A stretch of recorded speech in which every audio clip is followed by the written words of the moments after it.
Muy bien. Esta llamada se está grabando. Algo de la literatura colonial platicamos, ¿cierto? Las costumbres, profe.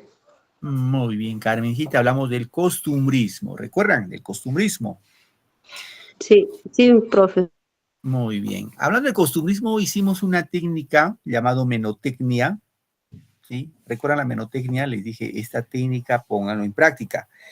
Y les puse un ejemplo. A ver, ¿quién se recuerda de esta menotecnia? ¿Cuánto mide el Huascarán sobre el nivel del mar? Les dije a una menotecnia.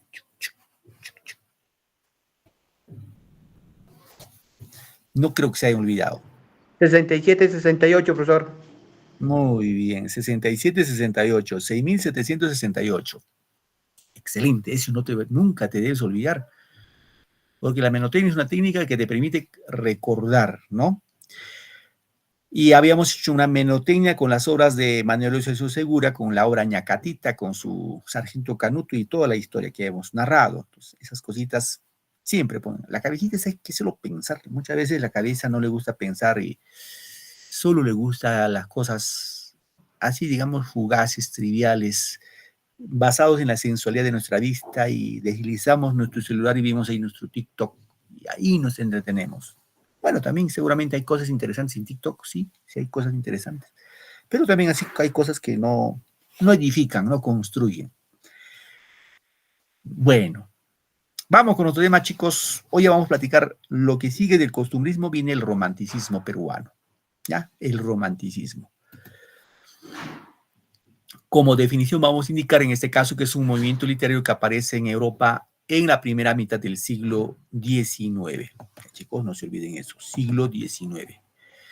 Aparece en América sustancialmente junto a los ideales de libertad, amor, progreso, alentado por los movimientos libertadores.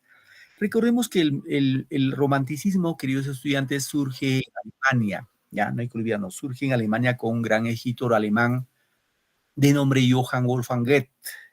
Johann Wolfgang Goethe es el creador del romanticismo, se irradia por toda Europa y llega a América, y llega obviamente en forma tardía al Perú, ¿no? Bien, el romanticismo básicamente, como definición seguimos, hizo la literatura popular patriótica individualista en la que va a reconocer los valores del pasado y admira el paisaje y vive embelesado del sentimiento amoroso como característica esencial. Bien, ¿qué vivía en nuestro país dentro de lo que se desarrolló el romanticismo como contexto histórico? Aquí, por ejemplo, va a surgir la burguesía, cuando decimos burguesía, gente adinerada en nuestro país, por la explotación del guano de isla. Recuerden ustedes que el guano de isla y el salitre fueron los chilenos que apetecieron de la parte sur, Tarapacá, y pues nos hicieron la guerra, ¿no? La guerra con Chile. Es decir, estos productos como el guano y el salitre dieron riqueza seguramente al Estado y a algunos burgueses, y que se hicieron algunas obras, ¿no? En ese momento. Otro aspecto, aquí vamos a encontrar el primer gobierno de Ramón Castilla, ¿no? ¿Y qué hizo Ramón Castilla? ¿Qué de bueno hizo? Básicamente eso de acá, la abolición, chicos, la abolición de la esclavitud. Ojo, aunque a ustedes les parezca increíble, en nuestro país hubo esclavos. ¿Y a quiénes les sometieron como esclavos? Sustancialmente a nuestros hermanos negros que venían de África, que los españoles trajeron en la época de la colonia. Los trajeron para trabajar en la mina y con el tiempo se convirtieron en esclavos. Ya saben la característica de un esclavo, ¿no? O sea, tú podías ir a un mercado, ahí ver a un hermano negrito sentadito ahí, que está en venta, y lo podías comprar. Te llevabas a tu casa, pues obviamente no tenías por qué pagarlo. Suficiente que le dabas de comer, algo de vestir, y así no te gustaba, pues le llevabas al mercado y lo vendías. Gracias a Dios esto se abolió, se terminó este proceso con el gobierno de Ramón Castilla. ¿Qué más? Se da el combate 2 de mayo de 1866. A ver, chicos, ¿con qué país fue el combate de 2 de mayo? ¿Con qué país el Perú se enfrentó? ¿Alguno de ustedes tiene alguna idea? Chile, profesor. Creo. María Con Chile, dice- profesor. Ricky también dice con Chile. ¿Qué dicen, chicos? A ver, le doy alternativa. ¿Chile, España o Ecuador? España, profesor. Él dice España. Así es, chicos. Fue con España, no el gobierno. O sea, el combate de 2 de mayo fue con España. España. Así es, con España. ¿Por qué, profe? Porque recuerden que España. muy bien, España. Nuestra independencia fue, ojo, este año celebramos el bicentenario de nuestra independencia en forma definitiva. El 9 de diciembre de 1824, este año está en 2024, el ejército de Simón Bolívar con Sucre, en la batalla de Ayacucho, se firmó por última vez la capitulación de Ayacucho, en la que los españoles dijeron, bueno, pues nos ganaron la batalla, nos vamos, ustedes son libres a partir de la fecha. Pero eso fue en 1824. Pero en 1866 estos españoles intentaron regresar por Callao con sus barcos. Quisieron tomar Lima por medio de sus embarcaciones, entrando por Callao. Y un grupo de patriotas, como José Gálvez, el máximo héroe, se enfrentó a los españoles y al mediodía pues ya los españoles simplemente tenían que regresarse por donde vinieron, ¿no? No lograron el éxito pues planificado para ellos. ¿Qué más? En esta etapa tenemos una etapa de aparente bonanza y prosperidad económica por la venta, reitero, del guano y el salitre, ¿no? Y posteriormente se da la guerra con Chile, ¿no? La guerra con Chile y la derrota en 1883. ¿Cuáles son las características del romanticismo, en este caso peruano, ¿no? El romanticismo básicamente va a imitar a las formas tanto francesas y españolas, es decir, los escritores peruanos van a imitar a los escritores románticos de Francia y España. En Francia, a Víctor Hugo seguramente, y en España a escritor Gustavo Adolfo Bécquer, ¿sí? Que son los máximos exponentes de la literatura romántica. Por otro lado, en este caso destaca principalmente el género lírico, la poesía lírica, y se trabaja mayormente el género dramático. Disculpen, chicos, chico por acá, chico por aquí.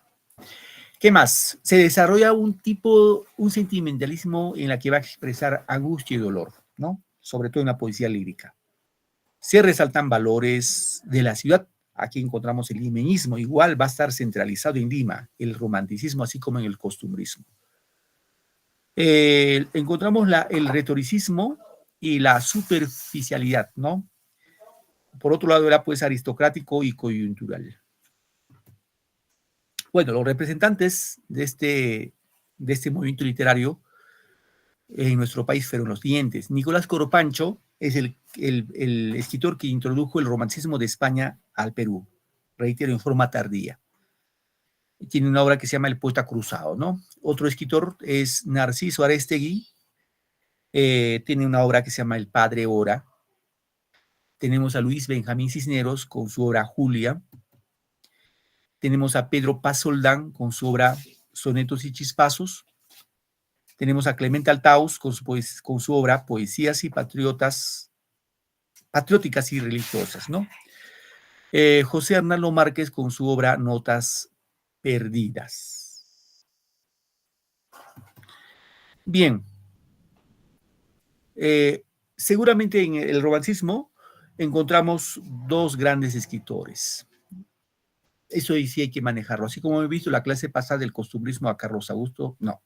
A Felipe Pardo Aliaga y Manuel Ascenso Segura, en esta literatura vamos a encontrar dos grandes escritores, a Carlos Augusto Salaverry y don Ricardo Palma. Esos dos siempre hay que manejarlo como parte de nuestra cultura general.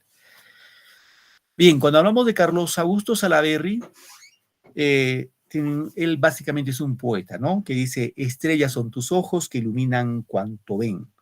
En ellos puso el cielo la sonrisa del Edén. Si un ángel te hizo Dios, busquemos sombra aquí y el nido del amor para los dos. A ver, chicos, les pregunto, cultura general, ¿quién fue el presidente más joven que ha tenido el Perú? Alan García, profesor. Ricky nos dice Alan García, ya, ¿qué dicen los demás? A la Mari. Marieta García. Alan García. Alan García dicen, ya. Alan García, profe. Muy bien. Alan García, profe. Caballo Ya. Loco. Alan García. Bien, chicos. A ver, les voy a desilusionar. No fue Alan García. ¿Cómo? Claro que Alan García Felipe. fue presidente a los Felipe, 30. profe. Ajá, un tal Felipe, ¿no? ¿Qué Felipe es? Sí, ¿Recuerdas? profesor. Solo te recuerdas de Felipe, la cosa que es No, Felipe. Felipe es Santiago. Santiago. Profesor Felipe Santiago. Sí, profe. Felipe Santiago Salaverry, profesor. Muy bien, Felipe Del Santiago. Solar. Muy bien. A ver, más o menos para que tengan una idea, Alan García, claro, yo también me preguntaron a mí por primera vez quién fue el presidente más joven, yo también pensaba que era Alan García, pero no es Alan García. Alan García fue presidente, cierto, a los 35 años, muy joven, pero el papá de este señor que estamos viendo acá, Carlos Augusto Salaverry, su papá se llamaba Felipe Santiago Salaverry. Felipe Santiago Salaverry fue presidente del Perú a los 31 años. Fue un militar golpista que estuvo en el poder un mes y al cabo de un mes lo fusilaron al pobre. Pero fue presidente, aunque no nos guste, pero fue presidente. Y chicos, entonces no se olviden, Felipe Santiago Salaverry, el papá de Carlos Augusto Salaverry, fue el primer presidente más joven que ha tenido el Perú. Por otro lado, vamos a tener a don Ricardo Palma. Ya saben, Ricardo Palma pues es conocido por ustedes. Seguramente en primaria vuestros profesores les han hablado mucho de este señor. Y tiene una frase que dice, ¿no? Un escribano y un gato. ¿Saben quién es un escribano, chicos? ¿Tienen idea quién es un escribano? Un escribano, para que tengan idea, es el que está de tinterillo en el Poder Judicial, en la Corte, en la Fiscalía ahí, buscando los pleitos, sobre todo pleitos, ¿no? Y te dice, pues, por ejemplo, vamos a poner que tengas un pleito con tu esposo, estás separándote y vas a buscar justicia y le dices, pues, no sabes qué hacer. Entonces, ahí el escribano viene y dice, ¿qué cosa estás buscando? Y le cuentas tu historia y te dice, bueno, yo te voy a ayudar a redactar tu texto. Y ese escribano, pues, te cobra, ¿no? No es que te hace gratis. Y dice lo siguiente, ¿no? Un escribano y un gato en un pozo se cayeron. Como los dos tenían uñas, por la pared se subieron. Bueno. Los datos de don Ricardo Palma, seguramente el máximo exponente del romanticismo, tal igual así como Carlos Augusto Salaverry. Su nombre fue don Manuel Ricardo Palma Soriano, ¿no? Género que desarrolla este escritor es el género más representativo, es el género narrativo, la especie son tradiciones, que es única, es singular. Su seudónimo es el bibliotecario mendigo, es el seudónimo de don Ricardo Palma, ¿sí? Bibliotecario mendigo. ¿Saben por qué le llamaron bibliotecario mendigo, chicos? ¿Tienen idea por qué le llamaron a Ricardo Palma el bibliotecario mendigo? ¿Alguno de ustedes? Bien, yo les explico, ¿ya? Se llama bibliotecario mendigo a don Ricardo Palma por el hecho de que después de la guerra con Chile, ustedes ya saben, Chile llegó Lima, tomó Lima. Lo que hizo en Lima simplemente fue coger los libros, quemarlos, incendiarlos, y los mejores libros se llevaron a Chile, ¿no? Se llevaron a Chile. En función a eso, después de la guerra con Chile, Ricardo Palma asumió el cargo de ser secretario de la Biblioteca Nacional. Y en ese cargo lo que hizo es buscar donación de libros. Enviaba cartas a los personajes ilustres, a otras embajadas, pidiendo la donación de los libros para implementar la Biblioteca Nacional. O sea, él enviaba una carta y al final firmaba con el seudónimo de El Bibliotecario Mendigo. Y ese bibliotecario mendigo era don Ricardo Palma. Entonces ya no se olviden, por favor. Obras, ¿qué obras escribió? Varias obras, pero destaca sobre todas las famosas tradiciones peruanas, ¿no? El lenguaje que desarrolla está lleno de gracia y humor. El estilo de la obra básicamente recrea un ambiente limeño con toda su dimensión, apología al pasado, esplendor y al aspecto social que se desarrolla, ¿no? Aquí vemos a Ricardo Palma, desarrolla básicamente una fina sátira, o sea, de burla, de elegante humor, lenguaje sencillo para comprender. Pertenece a un romanticismo de tipo social. Ojo, romanticismo social, ¿ah? Ricardo Palma es romántico, pero del ángulo social. Carlos Augusto Salaverry, este señor es romántico desde el ángulo sentimental, o sea, más va por la poesía romántica, por el amor, mientras Ricardo Palma más va por lo que pasaba o lo que pasó desde la época incaica, de la colonia, de la emancipación, de la época republicana. Por eso se considera que pertenece al romanticismo de tipo social. No se olviden, por favor. ¿Qué más? Es considerado uno de los mejores prosistas de América, ¿sí? Llamado, reitero, el bibliotecario Meñigo. Las obras que escribió, entre otras, por ejemplo, tenemos obras líricas, como por ejemplo Verbos y Gerundios, las obras de carácter dramático, o sea, recuerden cuando decimos dramático, son obras de teatro, como Rodil, expositivo, Anales de la Inquisición de Lima, ¿no? Ahora, su mejor obra, queridos estudiantes, su mejor obra son las famosas tradiciones peruanas. ¿Sí? Es su mejor obra de don Ricardo Palma.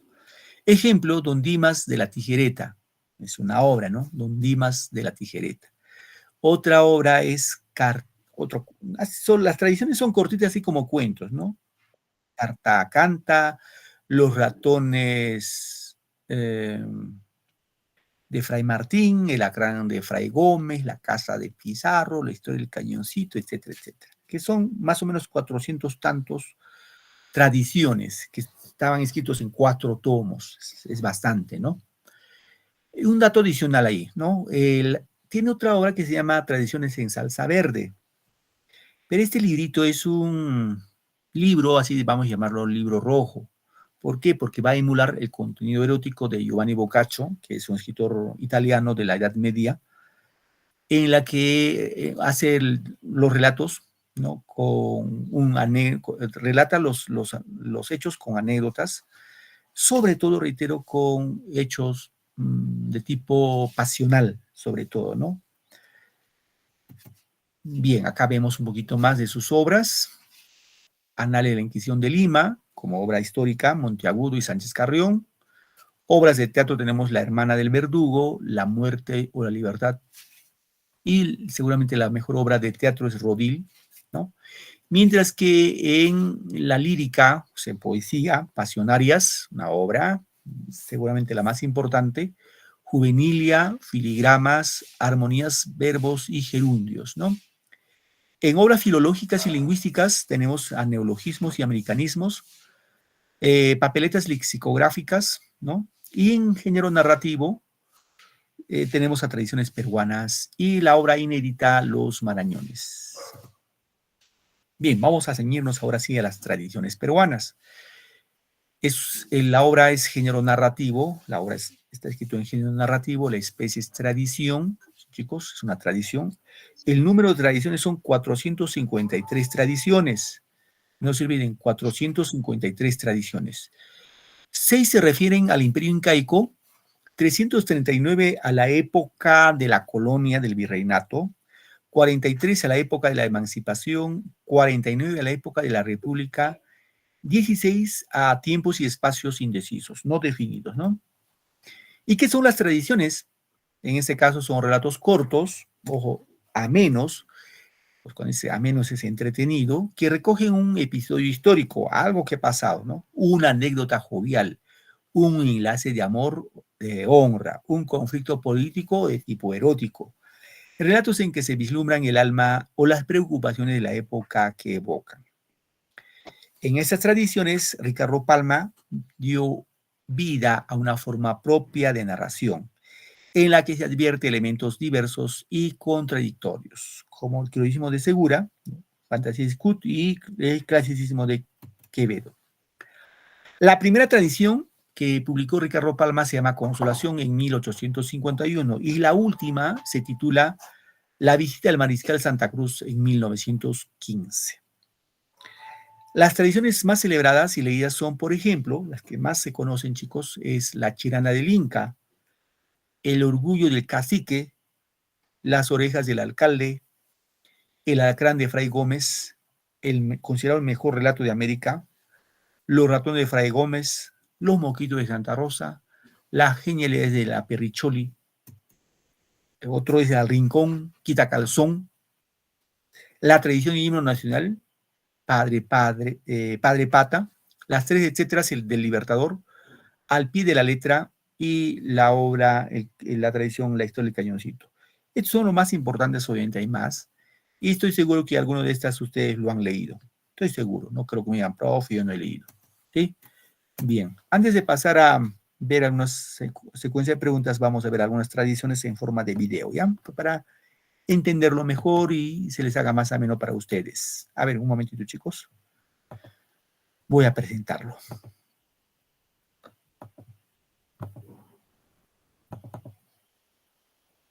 A ver, un momentito, por favor. Siempre prestemos atención porque de ahí algo se nos va quedando, algo vamos aprendiendo, ¿sí? Hay una tradición que es, bueno, bastante interesante y su nombre es bastante sugerente, que es Al Rincón Quitacalzón. Ojo, no lo vayan a tomar en sentido de que al rincón tienes que ir a quitarte ya sabes qué cosa, sino esto tiene que ver mucho con la educación que se implantaba en la época de la colonia y también hasta seguramente el siglo XIX, ¿no? Con la famosa frase que la letra entra con sangre. Entonces, en esta tradición, Ricardo Palma nos hace evocar cómo era la educación antes, que ahora ya no hay. Entonces, vamos a un poco observar este video para darnos cuenta de qué trata este episodio, esta tradición llamado Al Rincón Quitacalzón.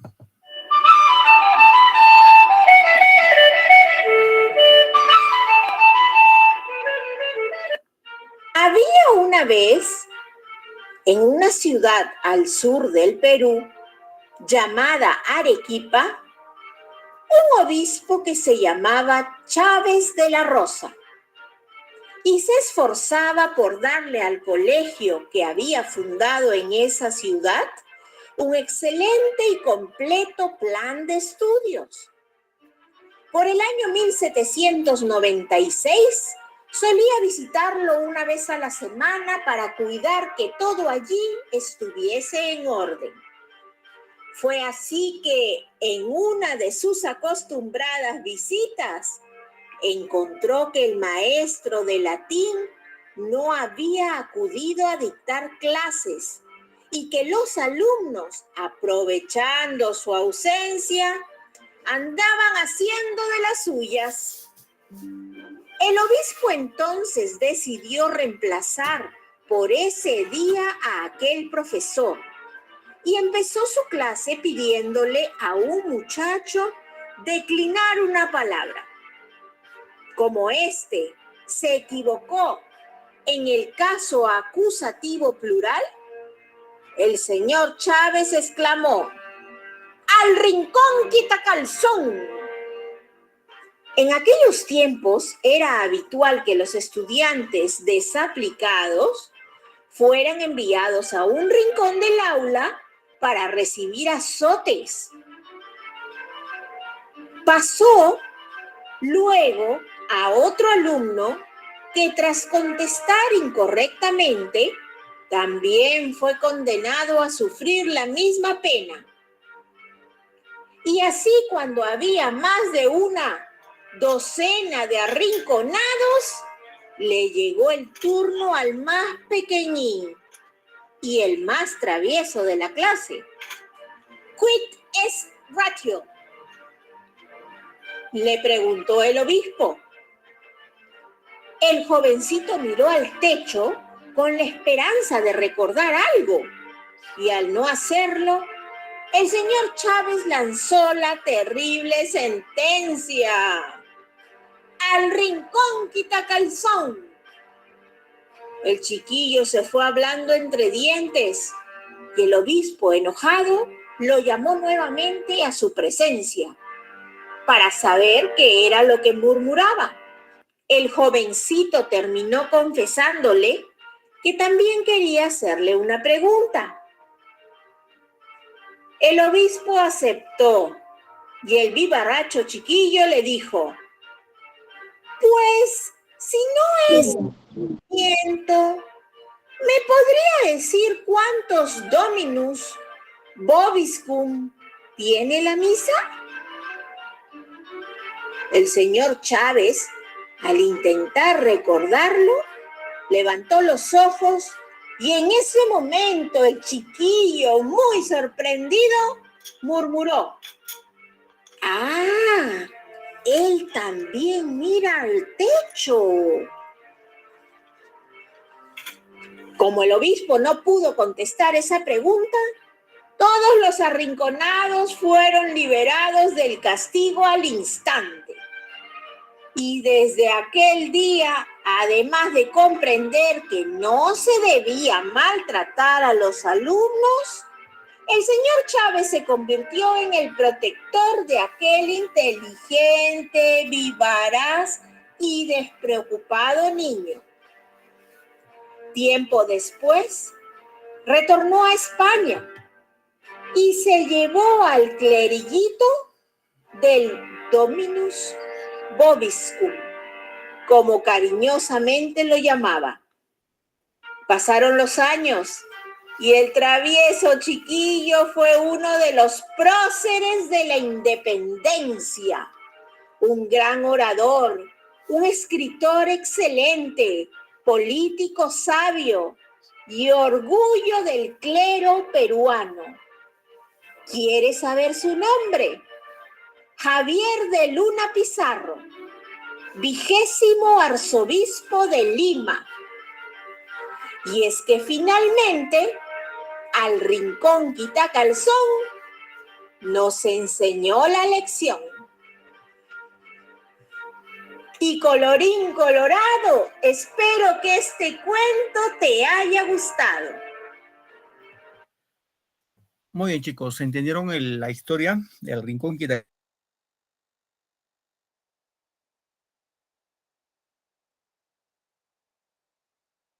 No se escucha, profe.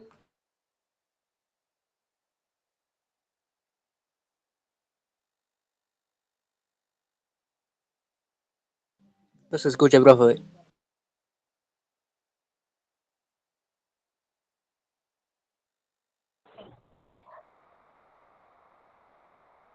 Profesor, no se le escucha. No se escucha.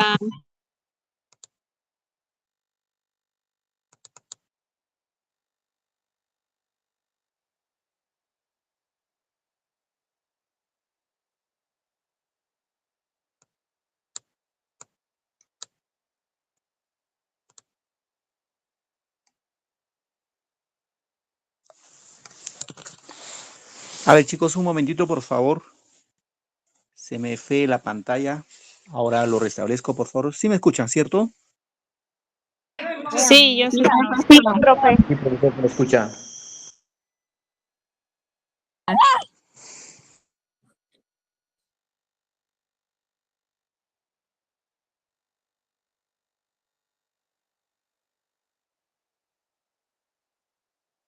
Bien. A ver, se me fue acá el tema de la reunión. Por favor, se me fue acá una tecla. Bien, chicos, ¿se entendió el cuento de lo que hemos presentado al rincón quitacalzón? ¿Se dejó entender? Sí. Sí, profesor. Muy bien, chicos. Sí, profesor. Correcto. Vamos a ver otra tradición bastante interesante que se refiere en este caso a la época incaica. Es la Chirana del Inca. Ya también es una historia bastante interesante, muy bonita. Es una historia de amor del Inca Pachacútec en este caso. A ver, un momentito.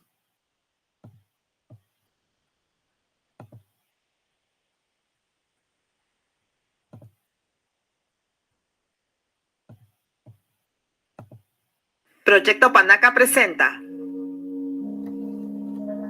La Chirana del Inca. La historieta. En 1412, el Inca Pachacútec, acompañado de su hijo, el príncipe imperial Yupanqui, y de su hermano, Cápac Yupanqui, emprendió la conquista del Valle de Ica, siendo su intención, a pesar de estar acompañado por 40.000 guerreros, someter dicho lugar sin hacer uso de las armas, lo que consiguió recibiendo la aceptación del pueblo iqueño. Durante el recorrido oficial a su nuevo territorio, detúvose Pachacútec en el pago llamado Tate, propiedad de una anciana quien lo ocupaba junto a su bellísima hija. Deslumbrado, el Inca intentó conquistar a la doncella. He encontrado a la paloma más bella de todo este valle. Quisiera llevarte al Cusco y veas con tus ojos la majestuosidad de tu señor. Sin embargo, la joven, cuyo corazón ya pertenecía a otro joven del lugar, tuvo que rechazar las pretensiones del soberano. Finalmente, al perder Pachacútec toda esperanza de ser correspondido, Quédate en paz, paloma de este valle, y que nunca la niebla del dolor tienda su velo sobre el cielo de tu alma. Pídeme alguna merced que a ti y a los tuyos haga recordar siempre el amor que me inspiraste. Señor, grande eres y para ti no hay imposibles. Venciérasme con tu nobleza a no tener ya el alma esclava de otro dueño. Nada debo pedirte, que quien dones recibe, obligada queda. Pero si te satisface la gratitud de mi pueblo, ruégote que des agua a esta comarca. Siembra beneficios y tendrás cosechas de bendiciones. Reina, Señor, sobre corazones agradecidos, más que sobre hombres que tímidos se inclinan ante ti, deslumbrados por tu esplendor. Discreta eres, doncella de la negra crencha, y así me cautivas con tu palabra como con el fuego de tu mirada. Adiós, ilusorio ensueño de mi vida. Espera 10 días y verás realizado lo que me pides. Dicho eso, el Inca subió al anda de oro que lo esperaba con los nobles del reino conduciéndolo y se marchó del lugar. Adiós, y no te olvides de tu rey. Así, tal y como lo prometió, durante 10 días, los 40.000 guerreros del Inca se ocuparon en abrir el cauce que empieza en los terrenos del Molino y del Trapiche y termina en Tate, Heredad o Paco, donde vivía la hermosa joven. Sus aguas suministraron abundante riego a las haciendas de ese hermoso valle. Este es el origen de la Chirana, voz que significa lo que corre limpiamente hacia lo que es hermoso.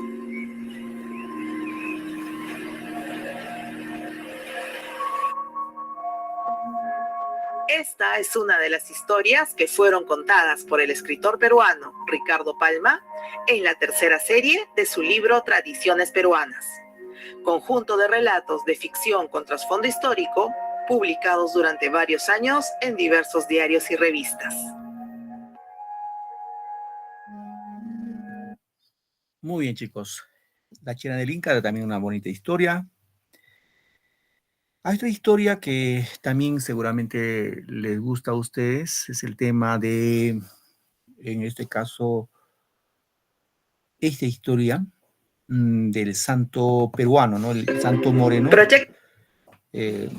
Vamos a escuchar vamos a ver este pequeño video, ¿ya? El santo moreno, que es San Martín de Porres, ¿no?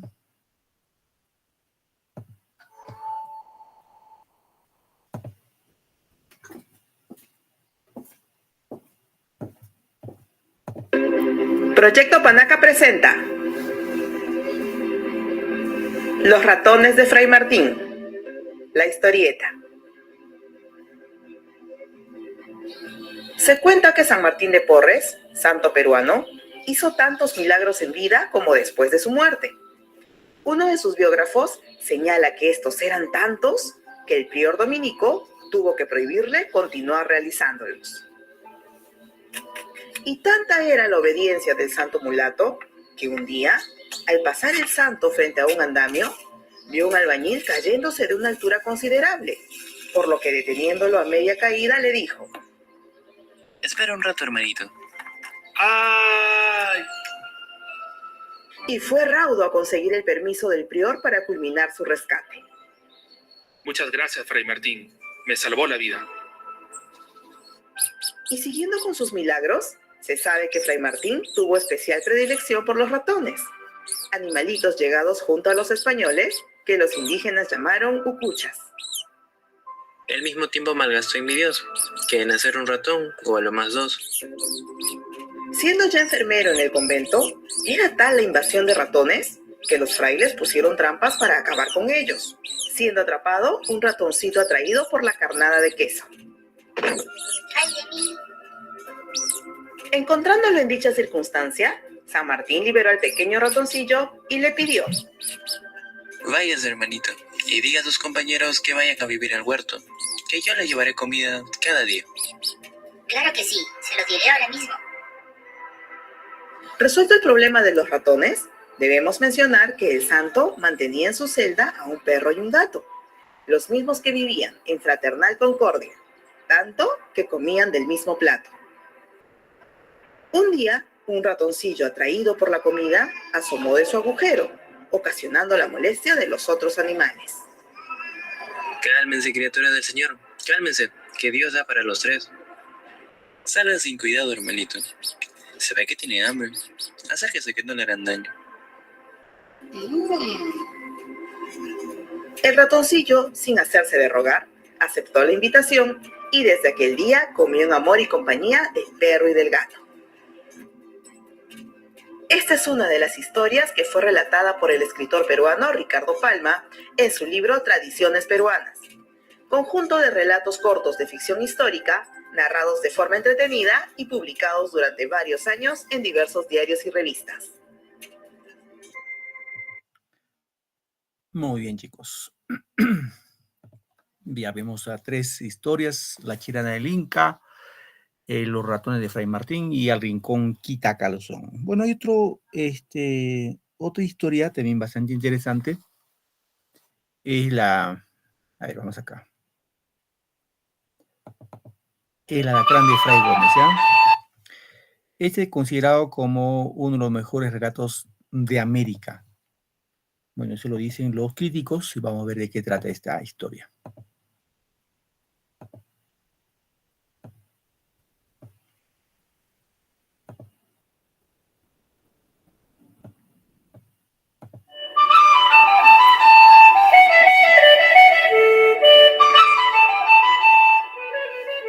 Había una vez en mi niñez, cuando escuchaba decir sobre una joya costosa, lo siguiente: esto vale tanto como el alacrán de Fray Gómez. Y explicaré este dicho con esta historia. Fray Gómez era un devoto. Hizo muchos milagros en Lima. Un día un caballo desbocado arrojó a su jinete. El hombre quedó patitieso, arrojando sangre por la nariz y la boca. Fray Gómez se acercó, le puso el cordón de sus hábitos en los labios, le echó 3 bendiciones y el descalabrado se levantó tan fresco como si nada. Ese mismo día estaba Fray Gómez en la enfermería y halló muy débil a San Francisco Solano, víctima de una jaqueca fuerte. «Necesita comer», le dijo Fray Gómez. Y el santo respondió: «Solo comería con gusto un par de pejerreyes». Fray Gómez metió la mano en el bolsillo y sacó 2 pejerreyes, tan frescos como recién salidos del mar. Los guisó y quedó San Francisco curado como por arte de magia. Una mañana Fray Gómez estaba en una celda, cuando llamaron a su puerta con unos ligeros golpecitos, y una voz quejumbrosa dijo: «Soy buhonero, tengo familia y mi negocio no prospera. Parece que Dios se ha olvidado de mí. He tocado muchas puertas para pedir un préstamo y nada he conseguido. y en mis deliberes pensé pedírselo a usted, dijo el noble buhonero. ¿Cómo imagina, hijo mío, que en esta tan triste celda pueda tener yo esa cantidad de dinero? Entonces respondió el castellano: tengo fe de que no me dejará ir desconsolado.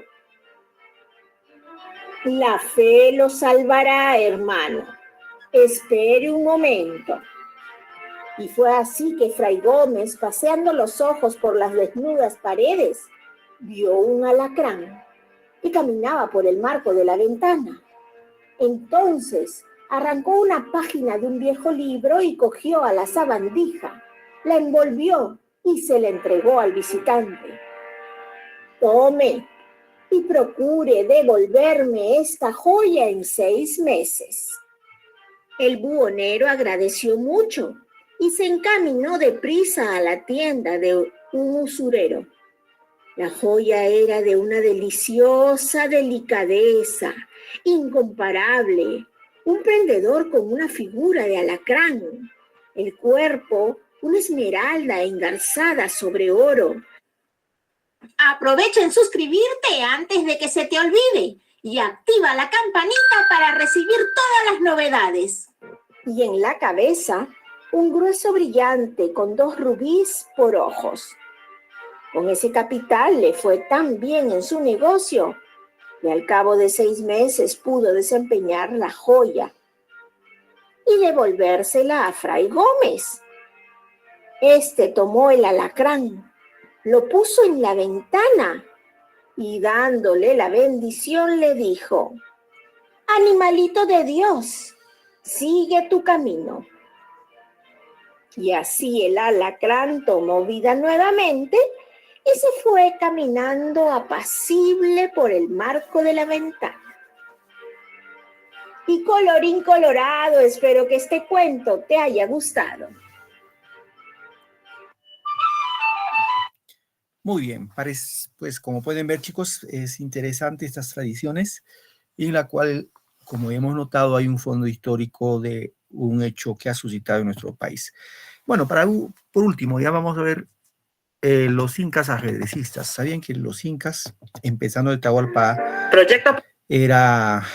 jugaban el ajedrez mientras estaba en su celda? Vamos a ver de qué trata esa historia. A ver.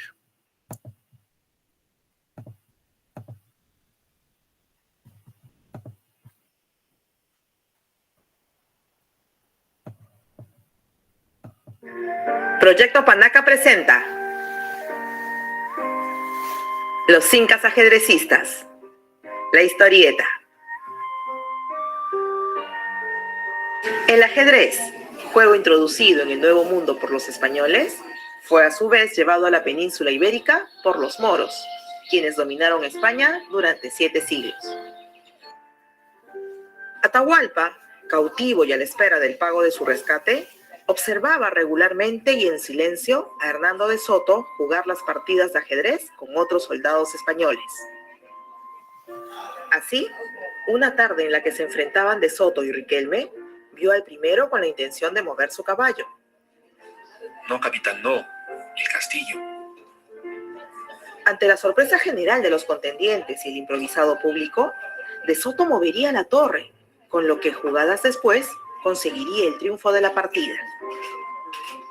Mate.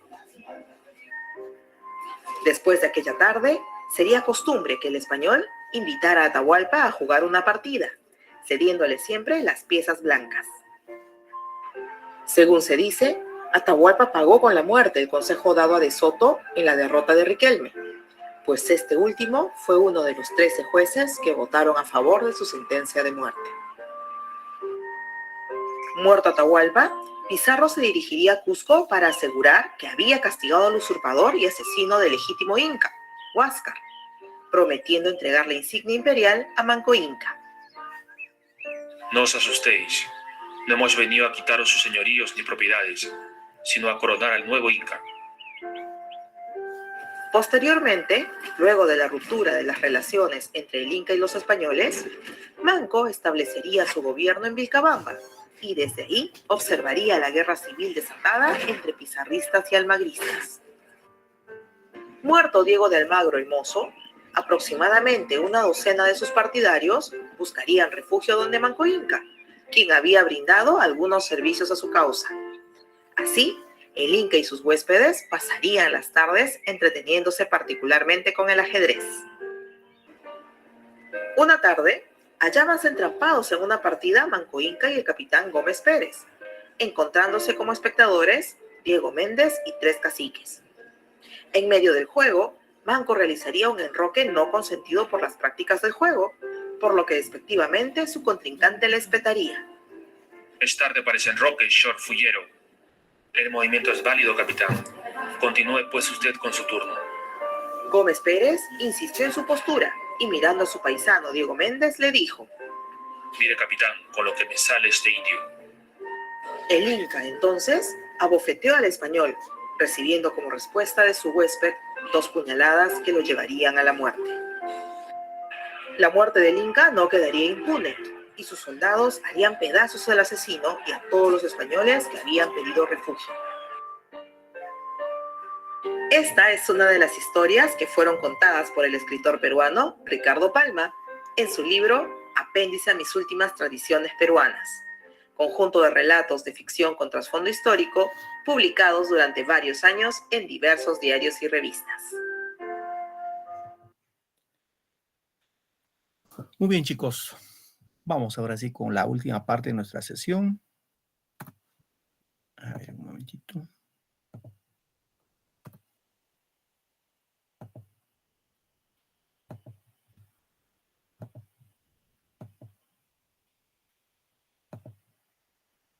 A ver, los que han estado atentos a la clase van a levantar su manito y ir participando, ¿ya? Para tomar en cuenta su participación. La pregunta es, ¿el romanticismo desarrolló durante el gobierno de? A ver, está fácil eso, ¿eh? Hemos visto en clase. Tengo a Cintia, a Lourdes. ¿Alguien más que se anima? Solo las dos. A ver, vamos a ver. Cintia, tu respuesta, hija. Ramón Castilla, profesor. Gracias, Cintia. Lourdes, tu respuesta. Ramón Castilla, profesor. La B. Ricky Ronaldo. La B, profesor. Muy bien. Nicole. Sosa Jiménez, tu respuesta. La B, profesor. Ya, gracias. Muy bien, ahí nomás, ¿ya? Vamos avanzando acá. A ver, dice gobierno o el romanticismo se desarrolló durante el gobierno de... Está claro acá, ¿no? Durante el gobierno de don Ramón Castilla, ¿ya? Ramón Castilla que dio libertad a los esclavos, ¿no? Correcto. Pregunta 2. Igual los que desean van levantando la mano. Considero el mayor representante del romanticismo histórico en el Perú. Ojo, acá habla de romanticismo histórico. Ya. ¿Alguien se anima a dar respuesta?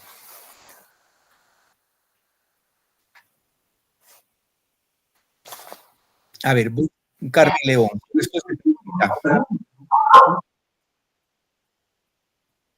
Carmen, tu respuesta. Vamos, hija. La B. Está la B, dice Carmencita. Gracias. Ricky. La B, profesor. Salaberry. Gracias. María del Pilar. María.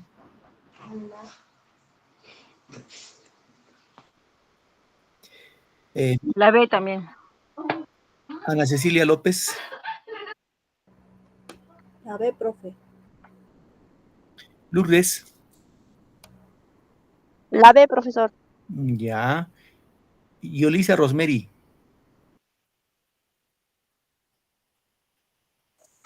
Profesor, buenas noches. La B, profesor. Ya. Y por último, Anilza López. Buenas noches, profesor. La B. La B.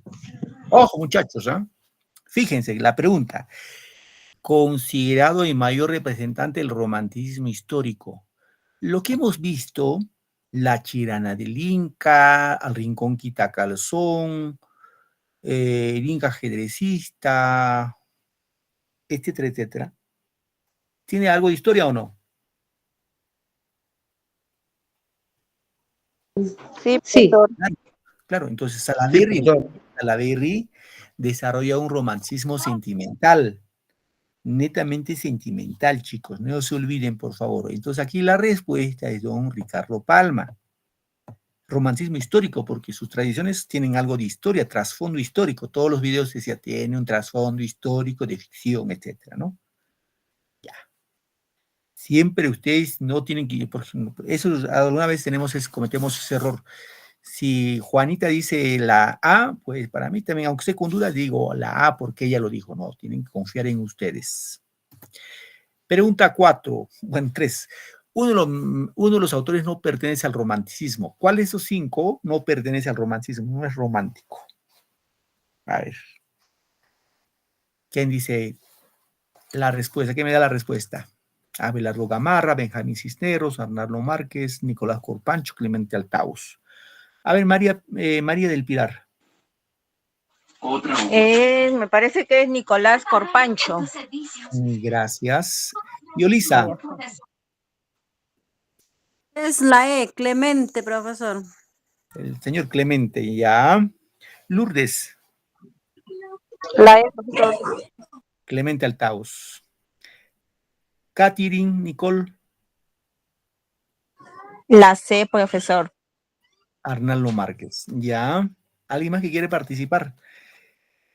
Nicole, Alexandra. La E, profesor. La E. A ver, chicos. Clemente Altaus, ¿no?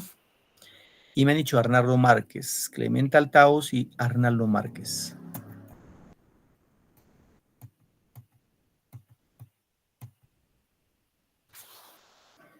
Clemente Altaus, representante del romanticismo, y Arnaldo Márquez, representante del romanticismo. Ambos son representantes del romanticismo, chicos. Aquí el que no corresponde es este personaje, Abelardo Gamarra. Este no es romántico. Este escritor es ya de la época del realismo. Este señor Abelardo Gamarra hizo la puesta en marcha de la danza La Marinera. Todos conocemos La Marinera, ¿no? Antes de la guerra con Chile, a la marinera se le llamaba la chilena. Y después de la guerra con Chile, Abelardo Gamarra dijo, vamos a cambiar el nombre de la chilena con el nombre de la marina, de la marinera, en nombre o en memoria de la Marina de Guerra del Perú. ¿Correcto, chicos? Es el trasfondo histórico. Muy bien, queridos muchachos, señoritas, gracias por su tiempo y su paciencia. Ya nos encontramos la próxima semana en otra sesión más. Gracias, chicos. Buenas tardes, noches y felicidades. Chao, profesor. Hasta la próxima semana, profesor. Hasta la próxima, profesor. Gracias. Cuídense. Hasta la próxima, profesor. Chao, hijo, nos vemos. No.